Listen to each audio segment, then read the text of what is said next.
창세기 11장 31절과 32절 말씀 보겠습니다. 데라가 그 아들 아브람과 하란의 아들인 그의 손자 롯과 그의 며느리 아브람의 아내 사레를 데리고 갈대아인의 우르를 떠나 가나안 땅으로 가고자 하더니 하란에 이르러 거기 거류하였으며 데라는 나이가 205세가 되어 하란에서 죽었더라. 아브람의 아버지 데라는 가족들을 데리고 가나안으로 가고자 살고 있던 갈대아의 우르를 떠났습니다.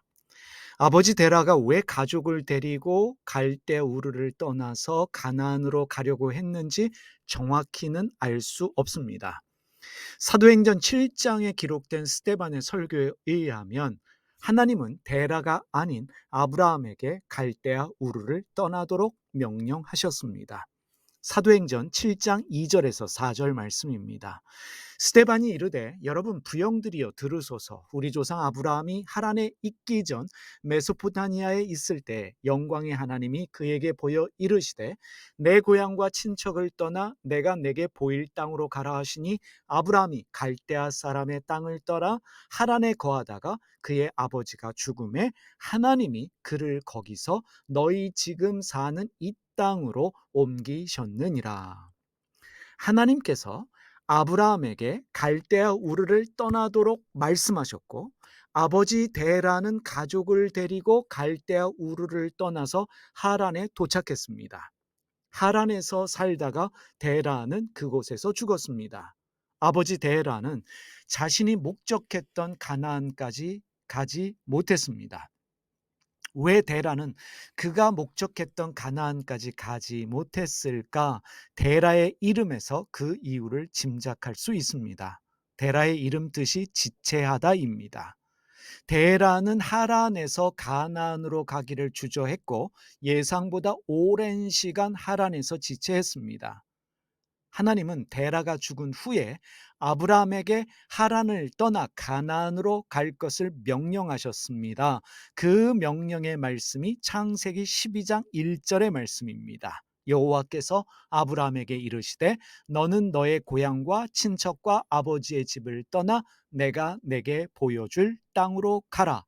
이 말씀은 갈대아 우르에서 하신 말씀이 아니라 하란에서 아브라함에게 하신 말씀입니다. 여호수아 24장에 보면 여호수아가 가나안 땅으로 들어가기 전에 이스라엘 백성들에게 흥미로운 사실을 말하고 있습니다. 여호수아 24장 2절에서 3절 말씀 세 번역으로 보겠습니다. 그때 여호수아가 온 백성에게 말하였다. 주 이스라엘의 하나님이 이렇게 말씀하셨습니다. 옛날에 아브람과 나홀의 아비 데라를 비롯한 너희 조상은 유프라테스강 건너에 살면서 다른 신들을 섬겼다. 그러나 내가 너희 조상 아브라함을 강 건너에서 이끌어내어 그를 가나안 온 땅에 두루 다니게 하였으며 자손을 많이 보게 하였다. 내가 그에게 이삭을 주었고. 여호수아의 연설에 의하면 아브라함을 비롯한 데라의 가족들은 하나님이 아닌 다른 신들을 섬기던 사람들이었습니다. 그들은 모두 하나님에 대한 믿음이 없는 사람들, 한마디로 우상을 숭배하는 사람들이었습니다. 하나님은 그런 아브라함을 갈대아인의 우르에서 이끌어내셨다. 여호수아서에서 말씀하고 있습니다. 그러면 당연히 우리는 이런 질문할 수밖에 없습니다. 아브라함은 언제부터 하나님을 믿게 되었는가? 또 이런 질문할 수 있겠지요. 왜 하나님은 아브라함을 택하셨는가? 아브라함이 하나님을 믿었기 때문에 하나님이 아브라함을 택한 것이 아니라는 것을 우리가 알 수 있습니다. 하나님은 우상 숭배하는 아브라함에게 믿음을 주시기 위해서 일방적으로 나타나셔서 말씀하셨습니다.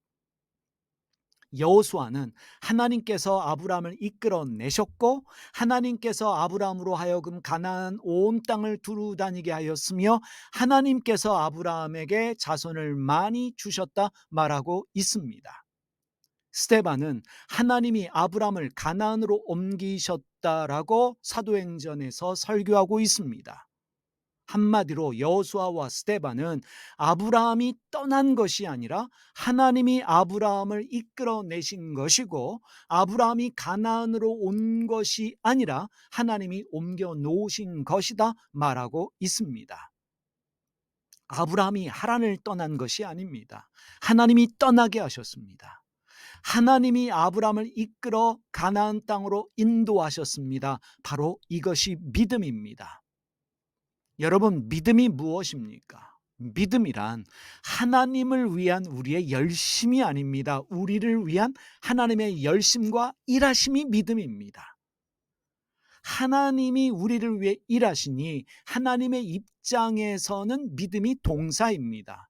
그런데 우리는 믿음을 선물로 받기 때문에 우리에게 믿음은 명사가 되어집니다. 다시 말하면 믿음이란 나의 선택이 아니라 하나님의 선택입니다. 믿음은 나의 열심의 결과물이 아니라 전적인 하나님의 일하심으로 주어지는 은혜의 선물입니다. 내가 열심히 노력해서 생겨나는 것이 믿음이 아니라 하나님이 나를 위해 일하여 주시기 때문에 나에게 생겨나는 것이 믿음이라는 선물입니다. 아브라함이 믿음을 가지게 되었습니다. 이 모든 것은 전적인 하나님의 은혜입니다. 우리가 성경에서 아브라함의 이야기를 읽을 때 아브라함이 처음부터 위대한 믿음의 사람이었다, 이런 착각을 버리고 읽어야 합니다. 그래야만 믿음이 무엇인지를 우리가 이해할 수 있습니다. 아브라함은 처음부터 아들 이삭을 번제로 바칠 수 있는 믿음의 수준으로 시작한 것이 절대로 아닙니다. 아브라함이 가나안 땅에 왔습니다. 그것은 그의 믿음의 수준이 아닙니다. 여호수아가, 스데반이 설교하고 있는 것이 무엇입니까? 하나님께서 강권적으로 아브라함을 가나안 땅으로 데려오셨다라고 말하고 있습니다. 여러분, 생각해 보십시오. 아브라함이 가나안 땅에 처음 들어왔을 때 그 땅에 기근 생겼습니다. 아브라함은 기도하지 않았습니다. 기도하지 못한 것이지요. 그래서 식량을 얻기 위해 이집트로 내려갔습니다. 자기의 생각으로 이집트로 내려가면서 죽는 것이 두려웠던 아브라함은 자기 아내를 누이라 속였습니다. 거짓말했습니다. 하나님이 말씀해 주셨음에도 불구하고 하나님의 약속을 믿지 못해서 하갈과 동침했고, 그래서 이스마엘도 낳았습니다. 하나님이 아들 주신다라는 그 말씀을 믿지 못해서 웃었습니다. 이러한 아브라함을 하나님께서는 책망하지 않으셨습니다. 왜 그렇습니까? 이 모든 것은 믿음의 성장과 성숙을 위한 정상적인 과정이기 때문입니다. 어느 누구도 처음부터 완벽한 믿음으로 신앙생활 하지 못합니다. 신앙은 하나님의 이끄심으로 매일매일 자라가는 과정입니다. 실수도 하고 넘어지면서 성장하고 성숙하는 것이, 깊이가 생겨나는 것이 믿음입니다. 아브라함이 아들 이삭을 바칠 수 있는 믿음의 수준이 되었습니다. 여러분, 이것은 아브라함의 열심과 노력으로 만들어낸 신앙의 수준이 절대 아닙니다. 하나님이 아브라함에게 주신, 아브라함에게 만들어 주신 믿음의 수준이라는 것을 우리가 깨달아 알아야 합니다. 목회자들 중에는 사람의 열심과 노력으로 신앙의 수준이 만들어진다 믿는 분들이 있습니다. 그래서 교인들을 무리하게 훈련시키는 분들이 있습니다. 제자 훈련이라는 명목으로 어떠한 수준을 요구하며 군대식으로 훈련시키는 분들이 있습니다. 물론 그러한 훈련을 통해 교회를 열심히 하는 종교인은 키워낼 수 있을지 모르겠지만, 하나님이 원하시는 믿음의 깊이와 성숙은 생겨나지 않습니다. 여러분, 믿음이라고 하는 것은 단기간 속성 과정을 통해 만들어지는 결과물이 아닙니다. 여러분, 기억하시기를 바랍니다. 아브라함이 떠난 것이 아니라 하나님이 떠나게 하셨습니다. 아브라함이 가나안 땅에 들어간 것이 아니라 하나님이 옮겨 놓으셨습니다. 아브라함이 자녀를 낳은 것이 아니라 하나님이 주신 것입니다. 이것을 여호수아가, 스데반이 강조하고 있습니다. 믿음의 성장과 성숙은, 믿음의 깊이는 하나님이 만들어 주셔야 합니다. 무엇보다 오랜 시간이 필요하다는 것입니다. 조급해하지 마십시오. 전능하신 하나님은 아브라함의 나이 100살이 되어도 절대로 조급하게 서두르지 않으셨습니다. 하나님은 처음부터 아브라함에게 이삭을 번제로 바쳐라 요구하지 않으셨습니다. 하나님은 아브라함을 충분히 여유 있게 다루셨습니다. 겪어야 할 모든 일들을 다 겪게 하시면서, 때로는 실패와 실수도 허락하시면서 아브라함의 믿음의 수준을 만들어 주셨고, 때가 되었을 때 아브라함에게 이삭을 번제로 요구하셨습니다. 그 번제로 요구하실 때도 하나님의 목적은 아브라함의 믿음의 수준이 이만큼 되었다는 것을 아브라함에게 알게 하시기 위해서 그 믿음의 시험을 하신 것입니다. 하나님이 나에게 믿음을 주셨다면 여러분 믿음의 수준도, 믿음의 성숙도 하나님이 만들어 주십니다. 눈에 보이지 않는 하나님이 나를 위해 일하시기 때문에 나도 모르는 사이에 성장하고 성숙하는 것이, 깊이가 생겨나는 것이 믿음입니다. 나도 모르게 순종의 수준이 달라집니다. 헌신의 수준이 달라집니다. 세상 바라보는 눈이 달라지고 가치관이 달라집니다. 나도 모르게 인생을 살아가는 목적이 달라져 있습니다. 말이 달라지고 생각이 달라지고 태도가 달라집니다. 물론 때로 실수도 하고 넘어지기도 하지만 그 모든 것도 하나님이 나에게 믿음을 주시기 위해서 허락하신 일들이라는 사실입니다. 다시 한번 반복해서 기억하십시다. 믿음은 우리의 노력으로 생겨나지 않습니다.